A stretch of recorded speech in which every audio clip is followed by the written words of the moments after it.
Hey, smart biotech scientists, how are you doing? Happy Tuesday and welcome to this episode of the Smart Biotech Scientist podcast.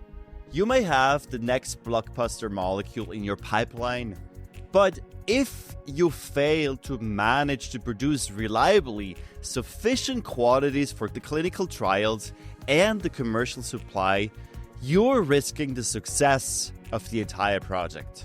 In other words, you may have the most incredible ideas in the world, but if they're not well executed, you're going nowhere.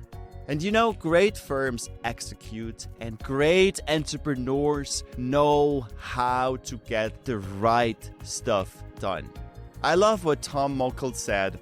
The right mix of planning, monitoring, and controlling can make the difference in completing a project on time, on budget, and with high quality results. And isn't that what we want in process development and scale-up? So this leaves us with one question. How can we do that in the uncertain world of bioprocess development scale-up? So in today's episode, we're going to focus on three major things. We're going to look at on good upfront planning. We're going to secure the resources from the beginning and evaluate the scalability potential. Are you juggling the complexities of CMC development while trying to enjoy the beauty of biotech? Have you ever wondered if there's a way to simplify bioprocessing? Welcome to the Smart Biotech Scientist podcast, where we're diving headfirst into the very challenges you face. We're breaking it down, demystifying the jargon, and giving you the keys to unlock your full potential. I'm your host, David Brulman, and I get it. With 15 plus years in the biotech industry, I face the same challenges you do.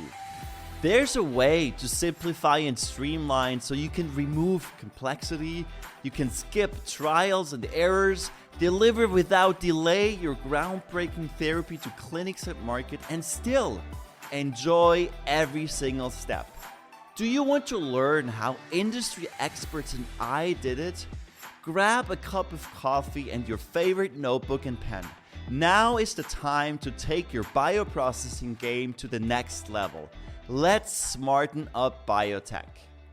Hey, smart biotech scientists. Welcome to this episode of the Smart Biotech Scientist podcast.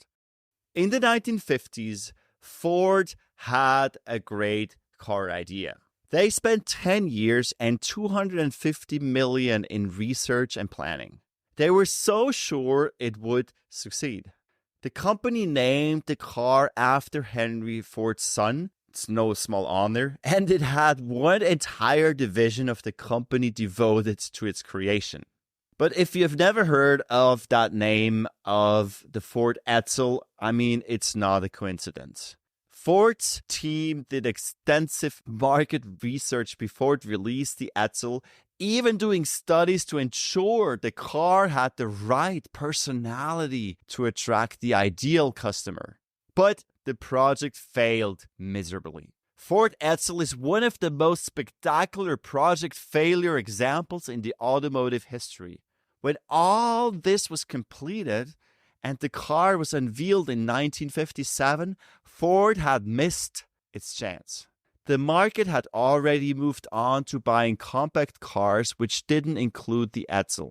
So the Ford Edsel is the perfect failed project example that emphasizes the importance of speed to market and how even a major brand and product can fail if a project loses its velocity. And isn't today's exactly this what we want? We want speed to market in bioprocess development. Poor communication and inaccurate deadlines can slow a project down to the point where it's no longer relevant or valuable, let alone successful. And this is exactly what we want to avoid in CMC bioprocess development. We want to be one of the first movers, and we want our project to be successful. So bad planning can leave you with a sour aftertaste. You say, I could have organized the project better. Oh, you bet. You could have done better. And that's why we are here today. We are learning how to plan a project well, and more importantly, how to execute it well. And just like project management, bioprocess development and scale up also require meticulous planning, resource allocation, and effective communication. While dealing with complex biological systems, processes, and various stakeholders, the focus remains on achieving the end goal efficiently and on time. And in today's competitive market, many biotech companies are pursuing the same targets. Therefore, it's more important than ever to get into the clinics quickly. So in today's episode, we're going to focus on 3 major things. We're going to look at on good upfront planning. We're going to secure the resources from the beginning and evaluate the scalability potential. So paying ultimate attention to areas like resource availability and utilization, ensuring project workers are working to capacity and the best of their ability creates more accurate project timeline estimations and stops the project from dragging. So, in other words, we need a solid project plan. When you've successfully written a project charter and identified your key stakeholders, you're ready to turn it all into a full-blown project management plan that's going to knock your project sock off. Your project charter is the high-level vision for your project, okay? Your project management plan is where you go deep on the ins and outs and overs and unders of your project. You break this down, for instance, into the actual day-to-day execution of your project, covering everything you need to do to reach your project goals. And a detailed project plan will plot out everything from timelines to budget, resourcing to deliverables, and more, giving you a blueprint of what needs to get done and when that you can use to guide and assess your impact. So, what are the major elements you need to include in your bioprocess CMC development planning? Well, first of all, you need to start with the why. The why is your big picture. Then you look at the what. The what are the deliverables, the scope, and the expenses, or in other words, the cost of your project. You want to be defining also the when, which means that you want to define the start date and the end date of your actions. Number 4, you're going to define the who. So who are the people who will do the work? Who are these people and when are they going to do it? And finally, the how. How you will reach the objective you have defined. And smart biotech scientists, behind every great project, there is much preparation. And as the project manager, or in other words, the tech transfer leader, or the scale-up leader, the process development manager, you'll have a myriad of things to keep track of at any given stage. Your project plan helps you to take out the guesswork by showing you exactly what you need to be focusing on each step of the way, where your resources and attention should be going, and what you need to be looking out for to ensure things don't become overdue or, even worse, over budget. The work you do up front in creating a project plan will stand to you throughout the project's life cycle, okay? Allowing you to direct your efforts 100% on delivering results, not scrambling to figure out what you should be doing next.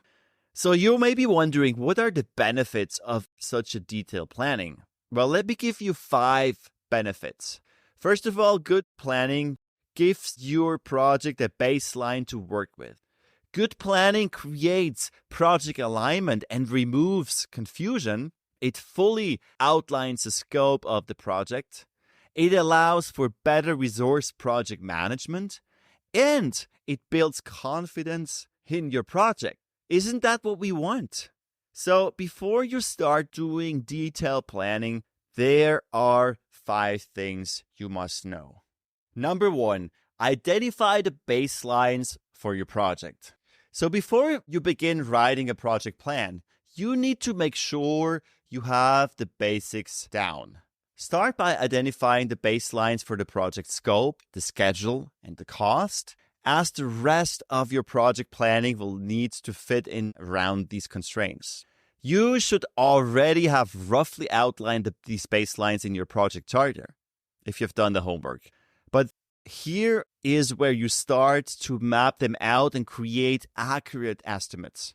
And the more detailed, the better, because these are what you'll be using for comparison to measure how your project performs. Number 2, identify your project dependencies. Ask yourself what needs to happen before this other thing can happen.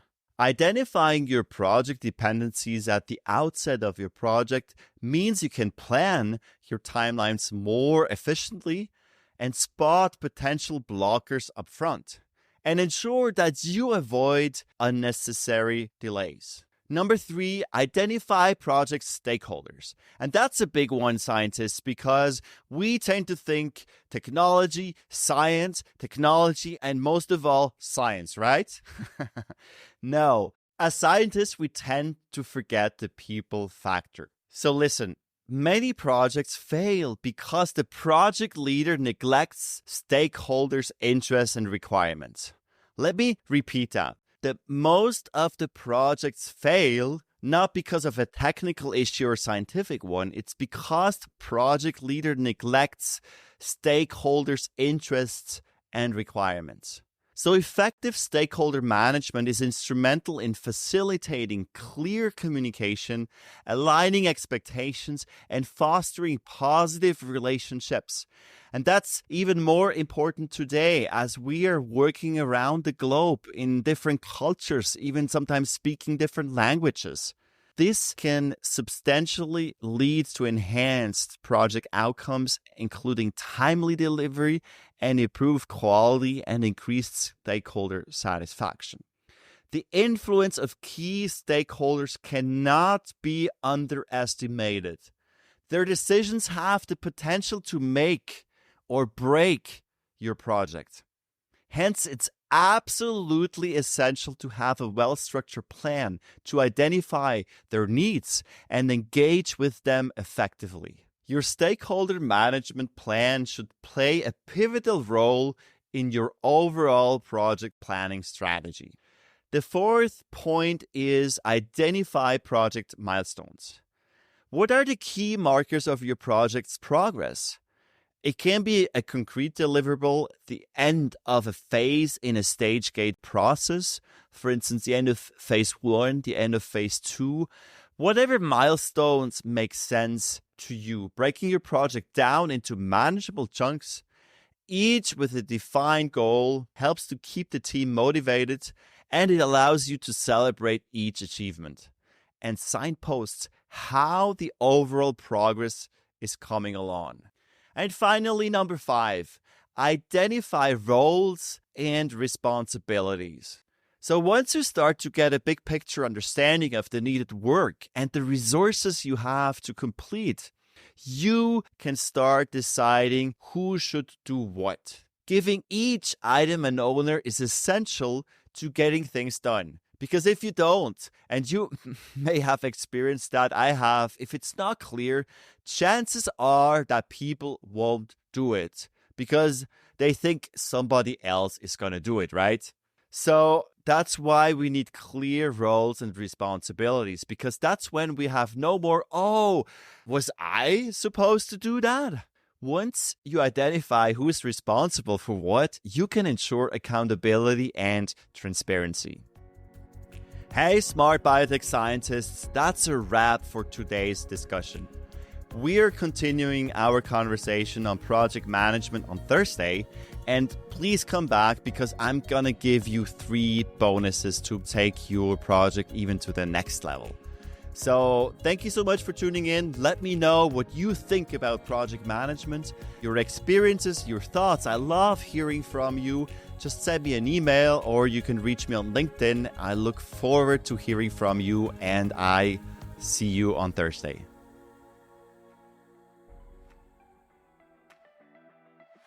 Alright, smart scientists. That's all for today on the Smart Biotech Scientist podcast. Thank you for tuning in and joining us on your journey to bioprocess mastery. If you enjoyed this episode, please leave a review on Apple Podcasts or your favorite podcast platform. By doing so, we can empower more scientists like you. For additional bioprocessing tips, visit us at smartbiotechscientist.com. Stay tuned for more inspiring biotech insights in our next episode. Until then, let's continue to smarten up biotech.